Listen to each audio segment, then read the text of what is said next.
Hi, this is Corey Johnston, and today's lesson is going to take place in the 21st chapter of the first book of Chronicles. The narrative context we really need to begin with begins in the 17th chapter.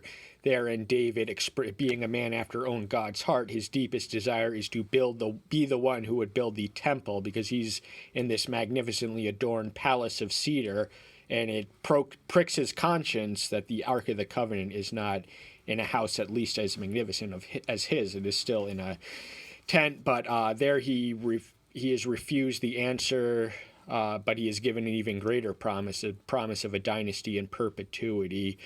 But much of the remainder of Chronicles consists on his plannings and preparations for the temple, and we read of this only in Chronicles. This is all unique to Chronicles. But the chapter we're going to be covering today does have a parallel in 2 Samuel 24. But in between the 17th and the 21st chapter are just these highlights of David's military exploits and successes. He talks about the expansion of his kingdom in the 18th chapter and his defeat of the Ammonites in the 19th chapter, but the 20th chapter begins, interestingly enough, and it came to pass at the turn of the year, at the time kings went out, that Job led out the forces of the army and destroyed the land of the children of Ammon, and came and besieged Rabbah, but David remained in Jerusalem, and Job smote Rabbah and overthrew it.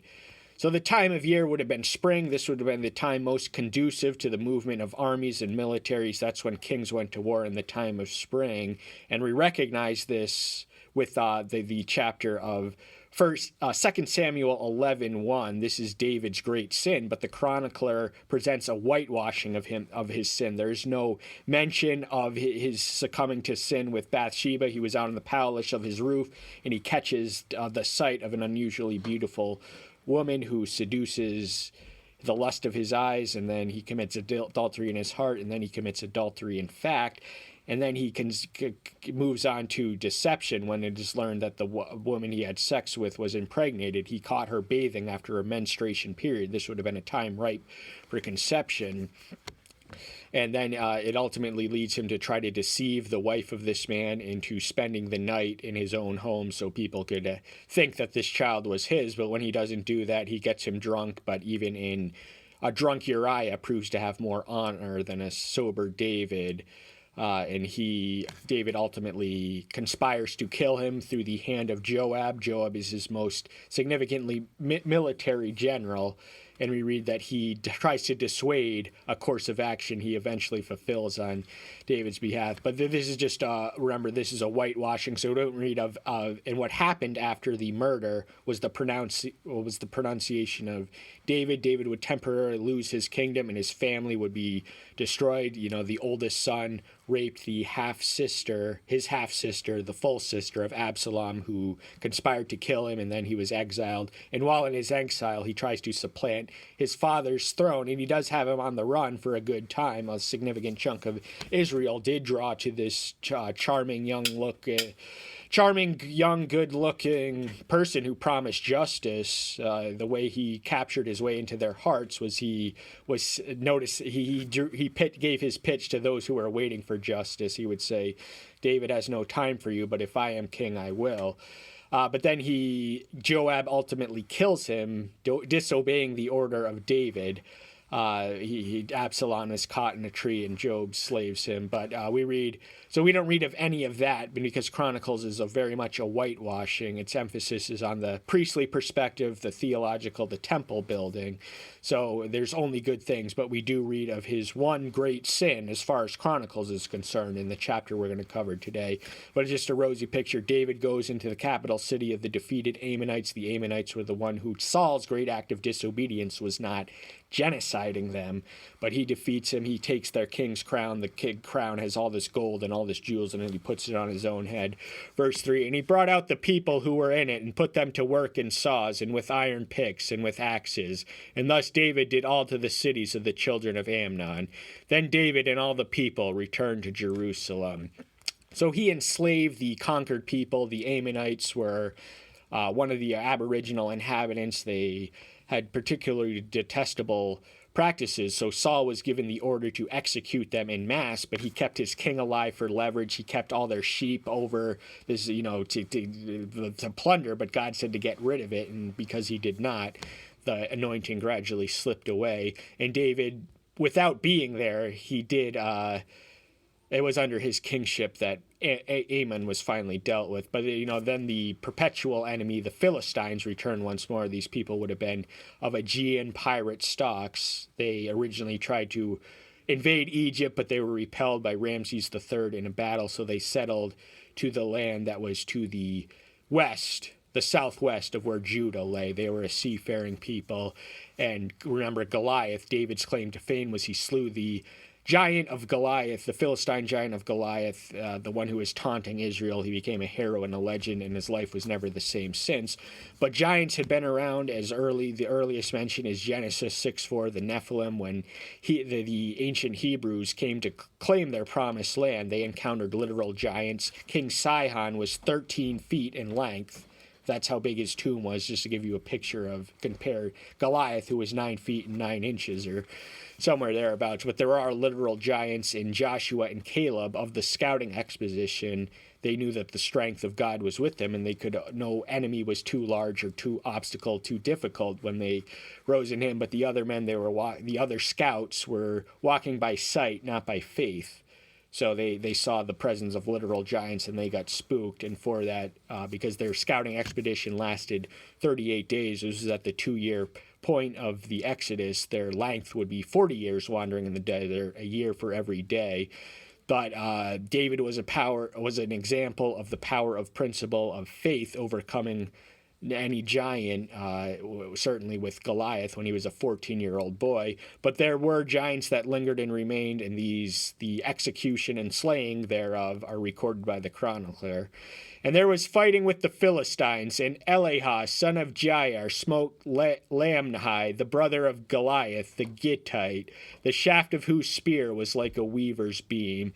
So Goliath had a brother. He probably came from a family of giants, so he had a brother whose name was Lamni, and the warrior who did what David did to Goliath. He was not the only giant slayer in his company, in his midst, or in his army. There were more than one giant to slay, and the claim for the credit of killing this man in open combat goes to Elihah, son of Jair. And the shaft of his spear was like a weaver's boom. The dimensions, the spear may have weighed 600 pounds, or his shield, to something to that effect. When we read of the details of Goliath's dimensions of his giantness in the 17th chapter of 1 Samuel. And there was fighting men again at Gath. There was a man of great size, with 24 fingers and toes, 6 and 6, and he too was born to the giant. So the giants appeared to be a race of people. They were not concentrated exclusively in the Philistine race. They were all over the place, but these are descendants of antediluvian giants, or actually, but, in any case, they were substantially weighty, and they had 24 fingers and toes. So they had 6 instead of 5 fingers and 6 instead of 5 toes. But they were giants, and that was just one of their genetic turnouts. And he reproached Israel, and Jonathan, son of Shimah, David's brother, smote him. David, remember, was the 8th born of the children of Jesse, the sons of Jesse. He was the 8th one, so he did have older brothers. And one of them, who was the son of one of these older brothers, was the one who slew this giant, who was taunting them in open battlefield, much as Goliath had done. So one of David's blood relatives duplicates the exploit that he did. But then in the 21st chapter, this returns away from the military. It begins with the desire to conduct a census of all the able-bodied men in his kingdom, but it is providentially arranged to select the site of the building of the temple. This chapter does consist of 2 portions. We're going to take this all the way up to the first 17 verses. There we read of the only sin of David as far as the First Chronicles account is concerned. Verse 1, and Satan stood up against Israel and moved David to number Israel, Satan made me do it is a poor excuse which holds no weight and no water, but he is the tempter of him. At least Satan and his demons, if someone does wrong, they are being tempted to do wrong by demonic forces. But ultimately, we are responsible for our own sin. We don't have to indulge that temptation, and God in his goodness always does provide a way and a means for a man to escape. 1 Corinthians 10:13. So the same thing that is said of Judas of Iscariot agreeing to betray his master is said of David. Now the sin of betraying, the Son of God is of course less grievous than this sin, but it emanated from Satan. Now in the second Samuel 24th chapter, read that it is an angel of Yahweh, and the contradiction is only apparent because all created beings, Satan no less than us, is God's providential puppet. So, he may have been messengered by one of his angels, but in any case, David was the one who was moved to number or conduct the census of Israel, and a word of warning born from experience. How do I differentiate between whether an idea is demonic or divine in origin?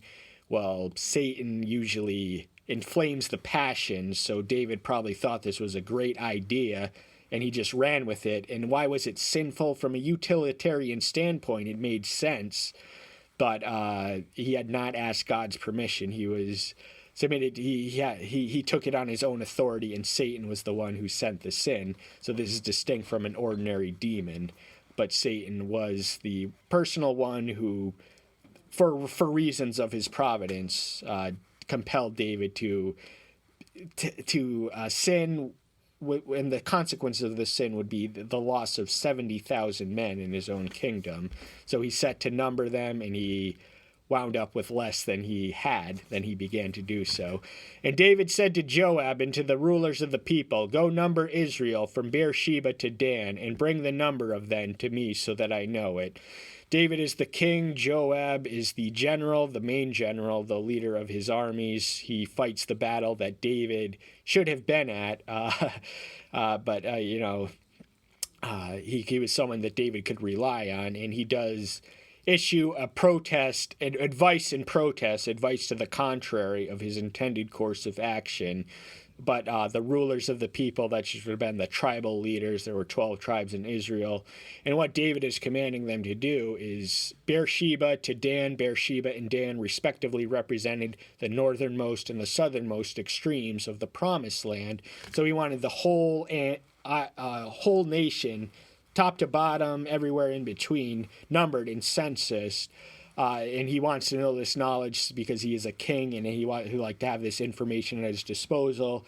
A utilitarian argument can be made in favor of David's course of action, but ultimately it was a moral failure.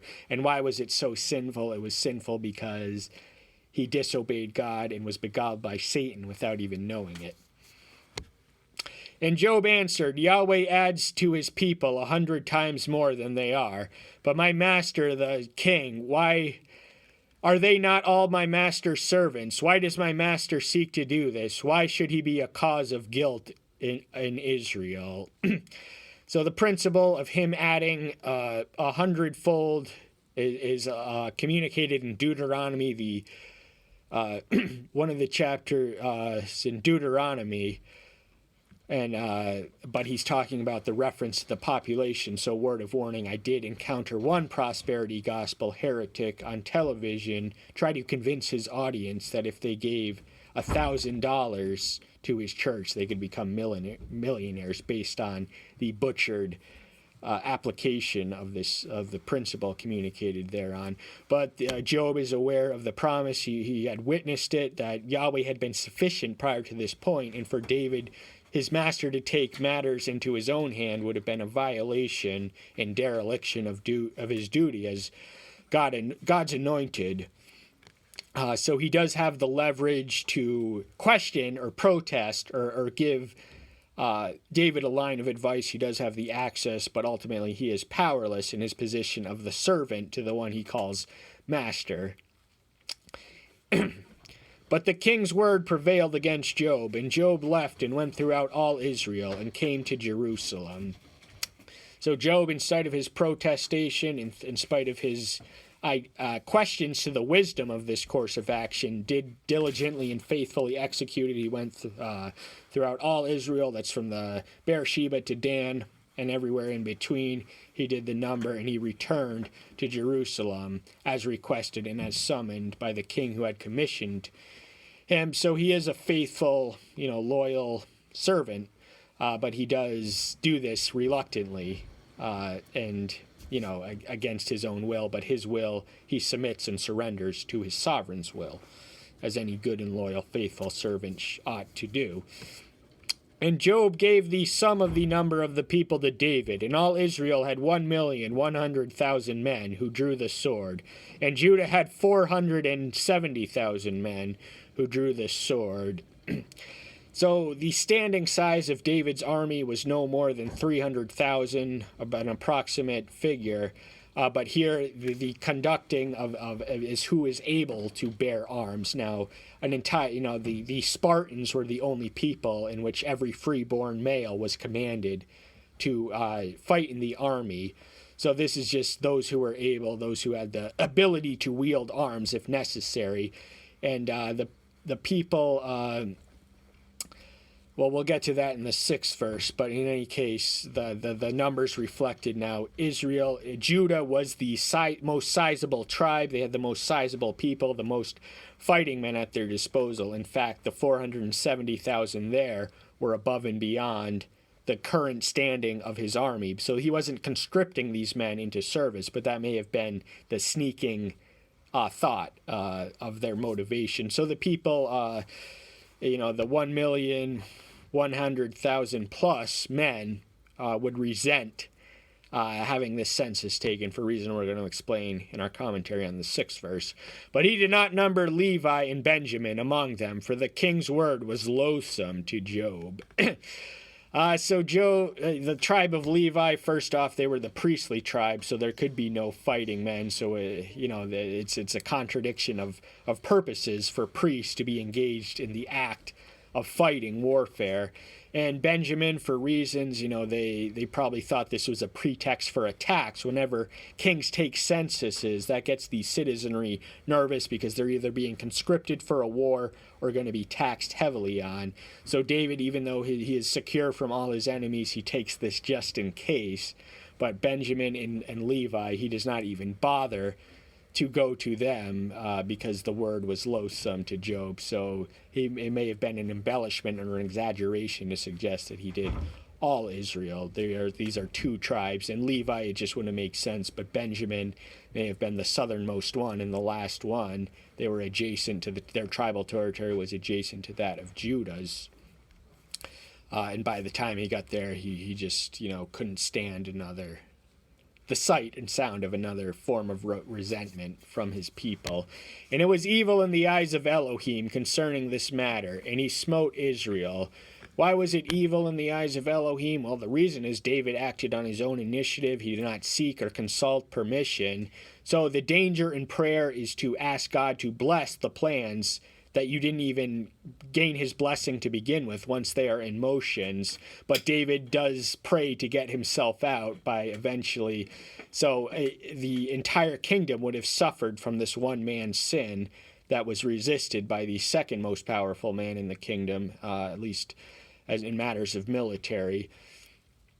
So because it was evil, he responded accordingly, and David immediately reaches out in response to prayer. Then David said to Elohim, I have sinned greatly because I have done this matter, but now I pray, take away the wickedness of your servant, for I have done very foolishly.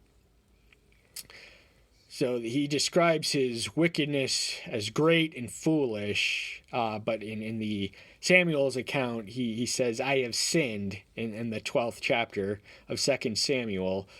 So of course, anyone would have regarded his adultery and murder of the husband of the wife he committed adultery to be far more wicked and foolishly. But in the Chronicles account, this is the only sin as far as it is concerned. But, he's saying, why should the nation suffer from me? Send your plague and punishment on me and not on them. They have done no wrong. I am the one. He's taking personal responsibility. So even if Satan did beguile David to sin, David assumes the personal responsibility, his an individual accountability that all people who are submitted to sovereignty under authority must owe the one they have to answer to. And Yahweh spoke to Gad, David's seer, saying, seer is just another name for a prophet. Gad had been with David since the wilderness. He and Nathan are the two most prominent prophets at his side. So Gad had been there during David. Now, the Chronicle account is absent on David's life in years on the run from Saul. It also doesn't mention the murder of Abner by Joab or anything else, or his sin with Bathsheba, but it does mention this because it is conducive to the purpose of the temple. And when it gets to Solomon, David's final death wish was that Solomon execute Joab, his most loyal lieutenant, who had joined himself to Adoniah's rebellion. But Gad, but when he is in sin, that's when his prophet needs to speak up. And, David had an earlier idea that the motivation of which was good, the one we opened this with in the 17th chapter, the desire to be the one to build the temple and house of the Ark of Covenant in the house of Yahweh himself. But that is commended, whereas this course of action is renounced. Go, and you shall speak to David, saying, thus said Yahweh, I hold 3 before you. Choose one of them for yourself, and I do it to you. The 3 options of the plague and punishment, the just consequences for his rebellion, are commensurate with what we read in the 28th chapter in the book of Deuteronomy. These are the covenantal curses that the nation collectively invited upon themselves in response to their collective violations of the covenant. So Gad came to David and said to him, thus said Yahweh, choose for yourself. So he does give David the option. He's not going to unleash every single weapon at his disposal. He's going to have him to choose one. This will injure but not kill his land. Either 3 years of famine or 3 months to be defeated by your foes with the swords of your enemies overtaking, or else for 3 days the sword of Yahweh, even the plague in the land, with an angel of Yahweh destroying throughout all the borders. So David is in the unenviable situation of choosing one of this 3. No matter what he picks, there's going to be approximately the same amount of devastation and ruin inflicted on his people who were innocent of the cause of the plague. So famine, they could not eat. This was a covenantal curse. And David would be on the run once more, as he had been from Saul, as he had been from his own son Absalom. He would be at the mercy of foreign enemies. So all the success that we read of in the 18th through 20th chapter did not come from David, but the strength he was leaning on. David's greatness lay not in himself, but in the greatness of the God. The God who he served is the one who enabled him to overcome any obstacle and defeat every foe. And the plague of the land, now it's only going to take 3 days for the plague to consume what he does. So ultimately he chooses the most immediate, because David cannot decide for himself. Yahweh chooses the most immediate and less painful, the one that demands the least amount of patience, just to get it over quick. And David said to Gad, I am in great trouble. Please let me fall into the hand of Yahweh, for his mercy is very great. But do not let me fall into the hands of man. So the prophet was the intermediary between the king and divinity, and the king, who is a man after God's own heart, would rather fall into, to assume the load of the punishment and the plague, and just presume on his mercy. He knows the extent of his mercy. It was an act of mercy that he was even alive and flourishing, but he fears the hands of men. Now, fear not the hand that has the power to kill your mortal body. Fear rather instead the one who has the power to cast you into hell. We read in the New Testament. Paraphrase, I can't even identify the location, but in any case, David is a man with the correct priorities. And Yahweh sent a plague upon Israel, and 70,000 men of Israel fell. This plague would have been evenly distributed from the north and the south, the east and the west, as indicated through all the borders in verse 12. We're in verse 14 right now. So 70,000 men were dead. So instantly, this plague, it wasn't a plague of pestilence or anything else. Probably just the angel of death came and slew them in their sleep. And it took him three days to go all the way from one extremity of Israel to the next, and to the east and to the west, and he claimed 70,000 men arbitrarily selected, not arbitrarily so. This angel was fulfilling a providential purpose. So these men may have been the ones who had joined themselves to Absalom's rebellion, which is nowhere mentioned in the Chronicles account. So they had to pay the price for their sin. And Elohim sent an angel to Jerusalem to destroy it. And as he was destroying, Yahweh saw and relented about the evil, and said to the angel who was destroying, "Enough, now stop your hand." And the angel of Yahweh was standing by the threshing floor of Ornan the Jebusite. So after doing the plague, it was in motion that this angel of death was surrounding Jerusalem, the capital city where David lived. He was going to wipe it out wholesale. But Yahweh has a change of mind and a change of heart, so even though this plan was in motion, he did stop it prematurely to its actual execution. And, the angel is at his command, and if he tells him to stop your hand, that means the angel doesn't resist, doesn't rebel. This angel of Yahweh is one of the angels who remained faithful and obedient. But the threshing floor, now the threshing floor is also the place where an angel intervened into the life of Gideon in the 6th chapter of the book of Judges. So it's at a similar location where Ornan the Jebusites were the aboriginal inhabitants of Jerusalem that David personally conquered, setting it up as the political and religious capital of his kingdom. But not every one of them was wiped out, so this was one of the survivors, a man by the name of Ornan. And the barter and exchange is covered in greater detail in the passage beyond the range, the one we have to get to next. And David lifted his eyes and saw the angel of Yahweh standing between earth and the heavens, having in his hand a drawn sword stretched out over Jerusalem. And David and the elders, wrapped in sackcloth, fell on their faces.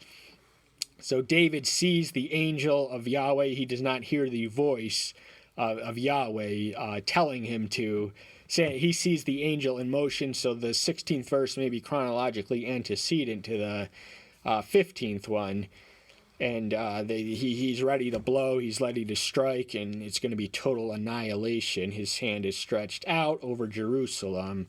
And so they are going through more than the mere motions, but they are appropriately adorned in the sackcloth. This is the garb of ritual repentance, whereby we renounce our comfort in clothes of cloth and put on itchy sackcloth, and they fell to their faces. So they are physically posturing them, but more importantly, they are doing so with sincerity. They have a godly sorrow for the fate of his sheep. He is a shepherd, and he will lay his life down for the sheep. He says, "Punish them not, punish me. I'm the one responsible.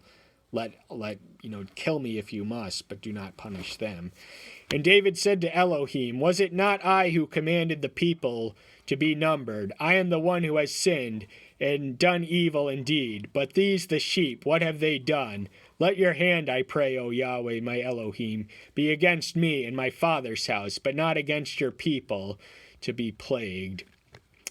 David does not evade the personal responsibility. He does not fall on the feeble excuse that Satan made him do it. He knew he was the one who was ultimately responsible, and the consequences, the ripple effects, and the ramifications for his grievous sin were being inflicted on those who did not do the sin that had sent it. Of course, the 70,000 so selected may not have been entirely innocent. They may or may not have joined Absalom in his rebellion, and they had to go. But in any case, David does not know that, and this is ultimately speculation into his providential workings.